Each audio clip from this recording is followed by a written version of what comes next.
Oh, Carlo, there are whispers in the quiet spaces of our souls, echoes of hurts we scarcely dare to name. Not the visible scars, not the fevers that burn the body, but the ache that settles deep within, the one we masterfully conceal behind practiced smiles and the relentless hum of daily life. Do you hear them? These unheard laments, these pains that no one sees? We live in a world overflowing with light and noise, a tapestry woven with countless connections, yet often we feel utterly, bewilderingly alone. We scroll through curated lives, witness triumphs, share laughter, and beneath it all, a silent gnawing begins. A feeling of not being enough, of being fundamentally flawed, a sense of falling short of some unspoken ideal. This, my dear Carlo, is one of those pains. It's the constant comparison, the relentless pursuit of perfection that hollows us out, leaving us feeling like faded copies in a world obsessed with originals. You understood this, didn't you? You, this cyber apostle, who walked among screens and algorithms, who navigated the digital currents with the wisdom of an ancient soul. You saw the lure of fleeting likes, the illusion of belonging that the internet so deftly weaves. You knew how easy it was to get lost, to become a photocopy of someone else's idea of happiness, rather than the unique, unrepeatable masterpiece God dreamed us to be. And the pain of being a photocopy, Carlo, is insidious. It saps our joy, clouds our purpose, and gradually, it erodes the very core of who we are. It's the invisible burden of trying to be someone else, to fit into a mold that was never meant for us. This struggle manifests in countless ways. In the anxious heart of a parent worrying about their child's future, in the secret battle of a young person against a digital addiction that consumes their hours and steals their sleep, in the quiet despair of a spouse feeling unseen, unheard, unloved within their own home. It's the spiritual weariness that comes from chasing shadows instead of substance, from feeding the ego instead of the soul. We yearn for connection, for belonging, for a sense of purpose that transcends the fleeting trends of the day. But sometimes, in our frantic search, we stumble into empty wells. We grasp at temporary fixes, at distractions that promise solace but deliver only a deeper thirst.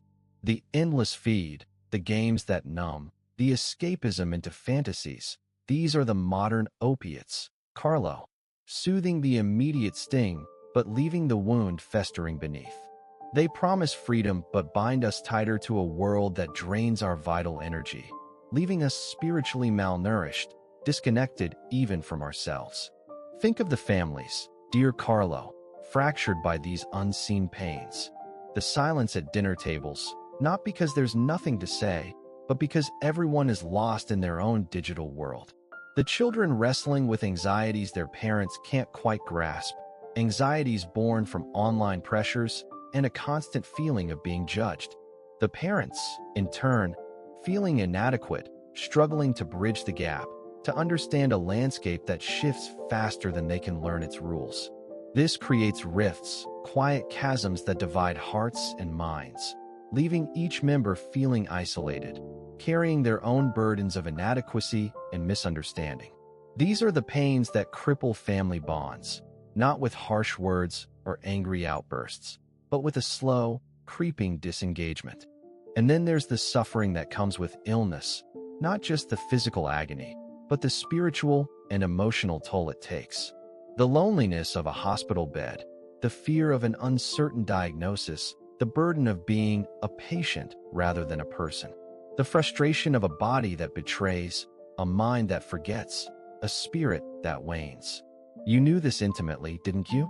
You experienced the harsh reality of a body weakening, failing, succumbing to a disease that refused to yield. Yet, even in that profound suffering, you found a deeper meaning, a path to surrender, a highway to heaven paved with acceptance and love. Your pain, though visible in its final stages, carried within it an invisible courage, a profound spiritual understanding that transformed it into a gift. You didn't shy away from the digital age, Carlo. You embraced it as a tool, a means to an end, a new language to speak the eternal truths. You showed us that the internet, this vast, intricate web, could be a highway to heaven, not a labyrinth leading us astray. You taught us to distinguish between the superficial noise and the divine signal, to discern what truly nourishes the soul from what merely distracts it.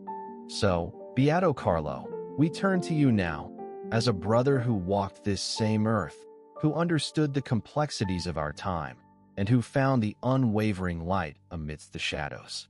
We ask you to intercede for us, for our families, for all who carry these hidden burdens, these pains that no one sees. Help us to shed the masks we wear, to acknowledge the quiet desperation, the secret fears, the longing for authentic connection. Help us, Carlo, to stop being photocopies and to courageously embrace the originals we were created to be. Guide us away from the digital desert where our souls wither, and lead us back to the oasis of truth, to the wellspring of true joy and purpose. Ignite within us the desire to mend the invisible fences that divide our families, to heal the unspoken wounds that fester in our hearts, to bring light to the hidden corners of our suffering. We long for the peace that comes from being truly seen, truly loved, truly whole. Teach us to look beyond the screens, beyond the superficial, and to find the face of Jesus in every encounter, every challenge, every silent ache. Help us to yearn for that one true source of life, the spiritual bread that can truly nourish our hungry souls. This is our humble, urgent plea, uttered from the depths of our often troubled hearts.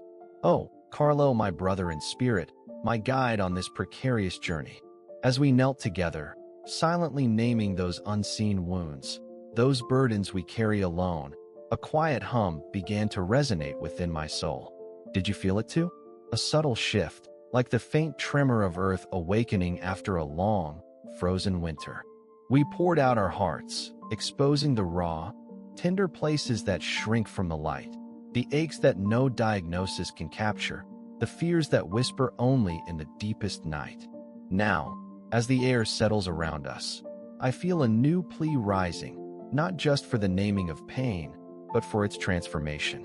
For what good is it to uncover a wound if not to tend to it, to allow healing to flow, to finally lay down the weight that has pressed us low for so long? We stood at the threshold of those hurts, those invisible chains, and now we yearn to step through, into a space where freedom breathes. Carlo, you understood the digital world better than most, but you never let it define your soul. You saw it as a tool, a highway to heaven, not a prison. And yet, how many of us, how many in our families, have become trapped in its intricate webs, caught in the endless scroll of comparison, the silent addiction to fleeting likes, the subtle erosion of real connection? These are the modern pains, Carlo, that nobody sees. The loneliness bred in a room full of screens, the anxiety of a life curated for external approval, the quiet despair of feeling like a photocopy of someone else's highlight reel, forgetting the original masterpiece we are called to be. I bring before you now, with a renewed urgency, those loved ones who are bound by these unseen digital chains. The young ones, whose self-worth is tethered to pixels, whose innocence is threatened by unseen algorithms. The adults, who retreat into virtual worlds, their real relationships slowly fading like old photographs.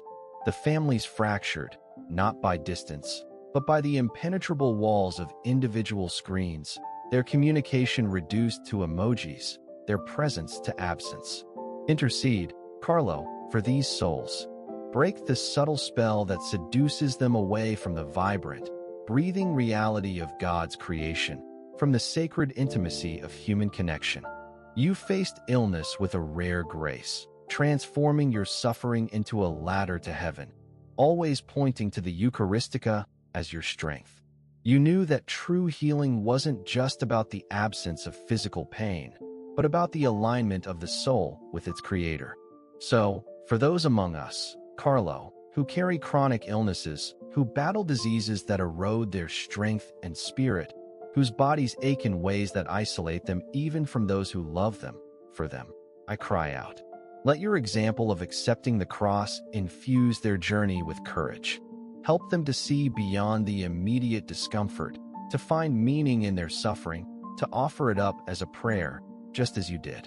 And for the quiet, insidious spiritual pains that fester, the deep-seated resentments, the gnawing anxieties, the apathy that numbs the soul, the cynicism that poisons hope, these, too, are the burdens no one sees.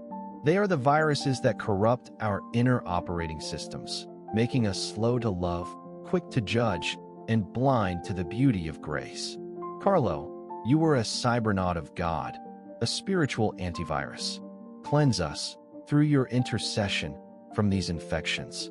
Restore our spiritual health, renew our joy, and rekindle the fire of faith that sometimes dwindles to a mere ember in the face of life's relentless pressures.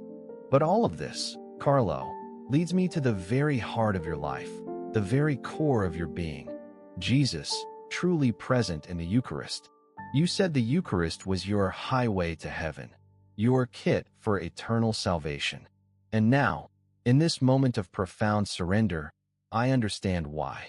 All these unseen pains, all these hidden burdens, all these yearning cries for healing and liberation, they find their ultimate solace, their perfect resolution, in the boundless love radiating from the sacred host. This isn't just a symbol, Carlo, it's him. It's the living, beating heart of God, waiting for us, longing to mend what is broken, to soothe what is raw, to fill what is empty. How many times have I approached him, perhaps distracted, perhaps hurried, perhaps taking for granted this miracle? But today, through your eyes, Carlo, I see him anew. I see the physician of souls, the source of all authentic healing, the true original that wipes away all the blurry, faded photocopies of ourselves we sometimes settle for. So, I come now, not just with requests, but with a profound act of surrender.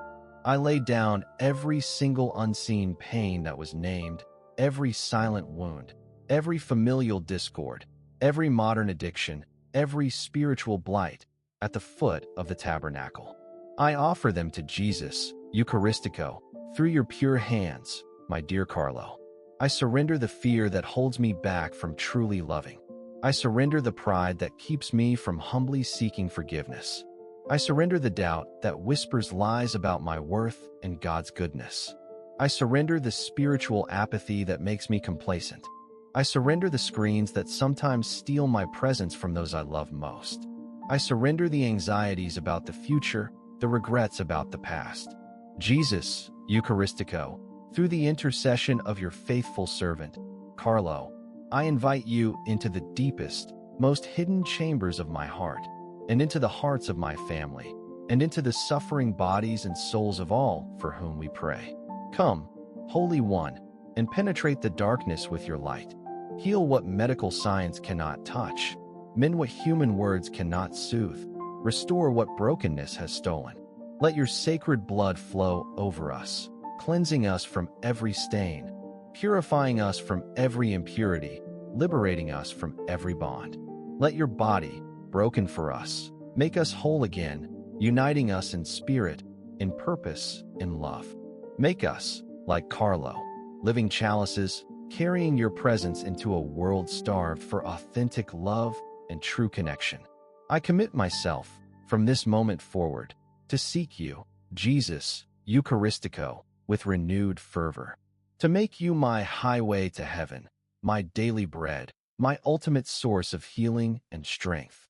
I commit to guarding my heart, my mind, my family, from the insidious shadows of this age, always striving to live as the original you created me to be, reflecting your light, not fading into the background of a digital world. Carlo, my dear brother, thank you for showing me the way.